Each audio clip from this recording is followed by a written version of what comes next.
फसवी कर्जमाफी, खोटी लाडकी बहीण अशा मोठमोठ्या गप्पा यंदाच्या बजेटमध्ये होत्या. पण खरंच फडणवीसांनी सादर केलेल्या यंदाच्या अर्थसंकल्पात असं काय होतं ज्याने महाराष्ट्रातील नागरिकाचं जीवनमान सुधारू शकेल? एन्व्हायरमेंट, इन्फ्रास्ट्रक्चर किंवा हेल्थकेअर सारख्या सुविधा मिळवण्यासाठी त्यांना आंदोलनं, उपोषणं करावी लागणार नाहीत. या सर्व गोष्टींची चर्चा आपण या व्हिडिओत करणार आहोत. सोबत सगळ्यात महत्त्वाचं म्हणजे आपण एक महाराष्ट्रीय नागरिक म्हणून यंदाचं बजेट आपल्यासाठी लाभदायक होतं की नाही हे कसं ठरवायचं. तर त्यासाठी जगात प्रगतशील देशाच्या राज्याच्या अर्थसंकल्पात या 8 गोष्टींवर काम केलं जातं आणि त्याच्या भोवतीच ते बजेटसुद्धा असतं. तसं आपल्या महाराष्ट्राचं आहे का? आणि जर तसं नसलं तर सरकारने कोणावर मेहरबानी केली हे सुद्धा आपण या व्हिडिओमध्ये पाहणार आहोत.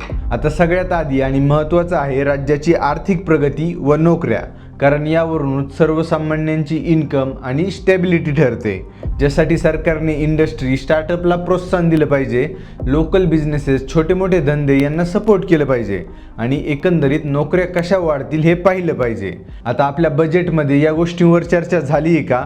तर हो, सरकारने 2047 पर्यंत इंडस्ट्रीयल सेक्टरची इकॉनॉमी $1.5 ट्रिलियन पर्यंत नेण्याचा संकल्प केला आहे. त्यासाठी सरकारने प्रत्येक जिल्ह्यामध्ये MSME म्हणजे सूक्ष्म, लघु आणि मध्यम विकास केंद्र उभारण्यात येणार आहेत, ज्याच्या माध्यमातून 50 लाख रोजगार उपलब्ध होईल असं सरकारचं म्हणणं आहे. त्याचसोबत गडचिरोली जिल्ह्याला स्टील हब बनवण्यासाठी 2.62 लाख करोड रुपये इन्व्हेस्ट करण्यात येणार आहेत. अजून एशियन डेव्हलपमेंट बँक फंड करत असलेल्या बांबू प्रोजेक्टच्या माध्यमातून सुद्धा 5 लाख डायरेक्ट आणि इनडायरेक्ट रोजगार निर्मिती होईल असं सरकारचं धोरण आहे. आता हे झाले लो स्किल किंवा रोजगार निर्मितीचे प्रावधान. पण हाय स्किल जॉब्स जसे की सर्व्हिस सेक्टरसाठी सरकारने Indian institute of creative technology मुंबईत उभारणार असल्याचं सांगितलंय. सोबत ॲनिमेशन, गेमिंग आणि व्हिज्युअल इफेक्ट्समध्ये राज्याला टॉपवर आणण्यासाठी ग्लोबल कॉम्पिटन्स सेंटर सुद्धा उभारण्यात येणार येतं. सोबत पर्यटन क्षेत्रासाठी मागे युनेस्कोच्या यादीत सहभागी झालेले 12 किल्ल्यांचं संवर्धन सुद्धा सरकार करणार आहे आणि त्याच्या माध्यमातून अनेक जॉब्स उपलब्ध होतील असं सरकारचं धोरण आहे. पण या सर्व घोषणा सध्या फक्त कागदावर आहेत. त्यामुळे जोपर्यंत सरकार ग्राउंडवर या योजना म्हणा किंवा या घोषणा म्हणा अवलंबित नाही तोपर्यंत काहीच खरं नाही आहे, हे लक्षात असू द्या. आता दुसरं महत्त्वाचं क्षेत्र आहे हेल्थ केअर. त्यात hospital, insurance schemes, medical infrastructure, रोगराई दूर करण्यासाठी सोयीसुविधा, नवनवीन आजार रोखण्यासाठी रिसर्च सेंटर या सर्व गोष्टी आल्या. त्यातली त्यात नागरिकांना या सर्व सुविधा ॲक्सेस करण्यासाठी त्रास न व्हावा यासाठी पाईपलाईन बनवणे किंवा एक मॉडेल बनवणे हे एका प्रगतशील देशाचे किंवा राज्याचे आयडियल हेल्थ केअर असतं. आता आपल्या राज्यामध्ये सरकारने हेल्थ केअरचा विचार तर केला आहे, पण बजेट कमी करण्यासाठी.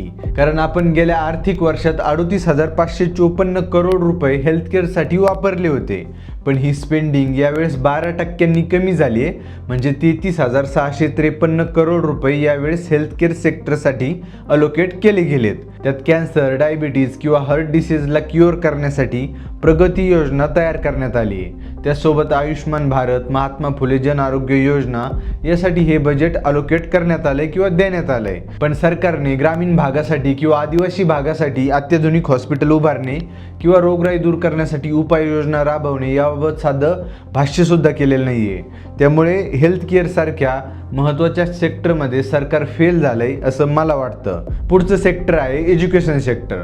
असं म्हणतात की या सेक्टरमध्ये तुम्ही जेवढी इन्व्हेस्टमेंट कराल तेवढी कमीच आहे, कारण हेच मुलं उद्याचा महाराष्ट्र घडवण्यासाठी काम करणार येतं. पण आपल्या राज्यामध्ये या सेक्टरची परिस्थिती खूप बिकट आहे.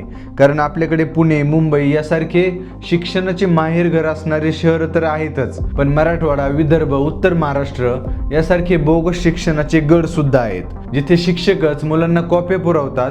त्या मुलांकडून उद्याचा चांगला नागरिक बनण्याची अपेक्षा आपण कशी ठेवू शकतो? म्हणून सरकारने हे सर्व रोखण्यासाठी काहीतरी एक ॲक्शन प्लॅन बनवला पाहिजे होता. पुढे गरीब खेड्यापाड्यातील विद्यार्थ्यांना अत्याधुनिक शिक्षण देण्याकरिता सुद्धा सरकारने कोणतंच धोरण धरलेलं नाहीये. उलट गरीब विद्यार्थ्यांच्या शिष्यवृत्तीचे बजेट 82% कमी केलंय.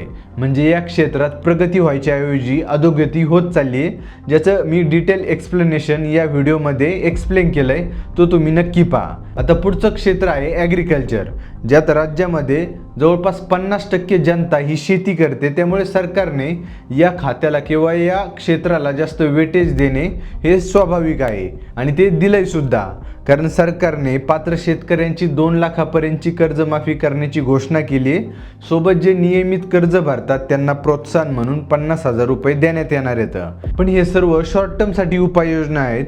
सरकारने पाहिलं पाहिजे की शेतकरी पिकांसाठी कर्ज घेतो, पण मग पीक चांगली का पिकत नाही येतं, त्यांना योग्य भाव का मिळत नाहीये, त्यांच्या इतर अडीअडचणी काय आहेत हे जर शोधलं आणि त्याच्यावर उपाययोजना केल्या तर कर्जमाफी सुद्धा करायची गरज पडणार नाही. त्याचं मॉडेल कसं असू शकतं ते मी या व्हिडिओमध्ये एक्सप्लेन केलंय, तो तुम्ही नक्की पहा. आता पुढचं आहे इन्फ्रास्ट्रक्चर डेव्हलपमेंट, ज्यात railway, road, public transport, electricity, water supply यासारख्या महत्त्वाचे मुद्दे आहेत, ज्यासाठी सरकारने या बजेटमध्ये अनेक महत्त्वाच्या घोषणा सुद्धा केल्यात. ज्यात अटल सेतू, नागपूरमध्ये मेट्रो, कोस्टल रोड, एअरपोर्ट्स, मुंबईचे एक्सपान्शन या गोष्टींसाठी सरकारने तिजोरी उघडली आहे. पण मला वाटतं की सरकारने फक्त मोठमोठाले सेतू बांधून, एअरपोर्ट्स बांधून महाराष्ट्र किती प्रगतशील झालाय किंवा प्रगत झालाय हे दाखवण्यापेक्षा एस टी महामंडळ, लोकल ट्रेन्स किंवा गावाकडले रस्ते याकडे जास्त लक्ष दिलं पाहिजे. कारण तुम्ही जर वरून पाहिलं तर वाटतं की महाराष्ट्र खूप श्रीमंत राज्य आहे, पण जर तुम्ही सर्वसामान्याच्या नजरेतून पाहिलं तर महाराष्ट्र आजही मागास आहे. आणि मला वाटतं की हे सरकारला समजलेलं दिसतंय, कारण अनेक गावांना जोडण्यासाठी सरकारने कॉन्क्रीट रस्ते बांधणार असल्याची घोषणा केली आहे. आता पुढचा सेक्टर आहे एन्व्हायरमेंट सस्टेनेबिलिटी, ज्यात प्रदूषण, क्लीन एनर्जी आणि झाडांची लागवड व संवर्धन करणे सुद्धा महाराष्ट्रासाठी अत्यंत गरजेचं झालंय. कारण जसं दिल्लीमध्ये हवा प्रदूषित झाली होती तसं महाराष्ट्रातील अनेक मोठमोठ्या शहरांमध्ये हवा विष बनत चालली आहे. त्यामुळे या बजेटमध्ये सरकारने या गोष्टींना नियंत्रणात आणण्यासाठी किंवा कमी करण्यासाठी एक सेपरेट बजेट अलोकेट करणं अपेक्षित होतं, पण सरकार त्यावर काहीच बोललेलं नाहीये. त्यानंतर सरकारने सोलर एनर्जीचा वापर जास्त मोठ्या प्रमाणावर करायचे ठरवले असं दिसतंय, कारण अनेक शेतकऱ्यांकडे सध्या सोलर पॉवर उपलब्ध होऊ लागली आणि 2047 पर्यंत राज्यातील 75% वीज ही सोलरच्या माध्यमातून जनरेट करायचं ध्येय सरकारने ठेवलंय. त्यात फक्त शेतकरीच नाही तर इंडस्ट्रीज, शहरातील मोठमोठाले ऑफिसेस याला सुद्धा कसं क्लीन एनर्जीकडे वळवता येईल याकडे सुद्धा सरकारने थोडं लक्ष दिलं पाहिजे. आता पुढचं क्षेत्र आहे सोशल वेलफेअर, ज्यातील सर्वात प्रसिद्ध स्कीम ही लाडकी बहीण योजना आहे, जी सरकारने चालू ठेवण्याचा निर्णय घेतलाय. पण फक्त लाडकी बहीणच नाही तर हाऊसिंग स्कीममध्ये सुद्धा वाढ केली पाहिजे. सर्वांना अन्नधान्य मिळतंय की नाही यासाठी फूड सिक्युरिटी योजनेमध्ये अजून इन्व्हेस्टमेंट केली पाहिजे, ज्याने सर्वांचाच एकत्रित विकास होऊ शकेल. एकंदरीत सरकारने तात्पुरते ठिगळ लावण्यापेक्षा एक सस्टेनेबल उपाययोजना केले पाहिजेत. आता शेवटचा आहे फिस्कल रिस्पॉन्सिबिलिटी, ज्यात आता सांगितलेल्या 7 मुद्द्यांसाठी जेवढा खर्च होतोय तो लिमिटच्या वर जात नाहीये ना, हे इन्शुअर करणे सरकारचं कर्तव्य आहे. कारण जर सरकारला वाटलं म्हणून याला पैसे दिले, त्याला पैसे दिले असं करून जर राज्यावर कर्जाचा डोंगर उभा केला किंवा बोजा उभा केला तर त्याची झळ आत्ता आपल्याला बसणार नाही. पण येत्या काही वर्षांमध्ये जेव्हा आपल्या अर्थसंकल्पातील एक मोठा वाटा हा कर्जाची परतफेड करण्यासाठी, त्याचं व्याज भरण्यासाठी जाईल, त्यावेळेस आपल्याला याचं महत्त्व कळेल. म्हणून सरकारने अंथरूण पाहून पाय पसरले पाहिजेत, तरच आपल्या सर्वांचे भले होऊ शकते आणि आपला महाराष्ट्र एक प्रगत राज्य म्हणून ओळखलं जाऊ शकतं. या बजेटमध्ये सरकारने अजूनही खूप साऱ्या घोषणा केल्या, पण ज्या गोष्टी महत्त्वाच्या आहेत त्याच मुद्द्यांवर सरकारने भाष्य सुद्धा नाही केलंय. म्हणून सरकारने 2047 पर्यंत महाराष्ट्राची इकॉनॉमी 5 ट्रिलियन आणि 2030 पर्यंत 1 ट्रिलियन करायचं ध्येय जरी ठेवलं असलं तरी ते तेव्हाच पूर्ण होईल जेव्हा महाराष्ट्रातील शेवटच्या नागरिकाचा सर्वांगीण विकास झालेला असेल. तुम्हाला काय वाटतं, चूक आहे की बरोबर हे मला कॉमेंट्समध्ये सांगा. आणि सोबत तुमच्या या बजेटमधून अपेक्षा काय होत्या आणि तुम्हाला काय मिळालं हे सुद्धा मला कॉमेंट्समध्ये सांगा. आणि ही माहिती आवडली असेल तर व्हिडिओला लाईक करा, शेअर करा, चॅनलला सबस्क्राईब करा आणि मला इंस्टाग्राम, फेसबुकवर फॉलोसुद्धा नक्की करा. चला भेटूयात पुढील व्हिडिओमध्ये. धन्यवाद.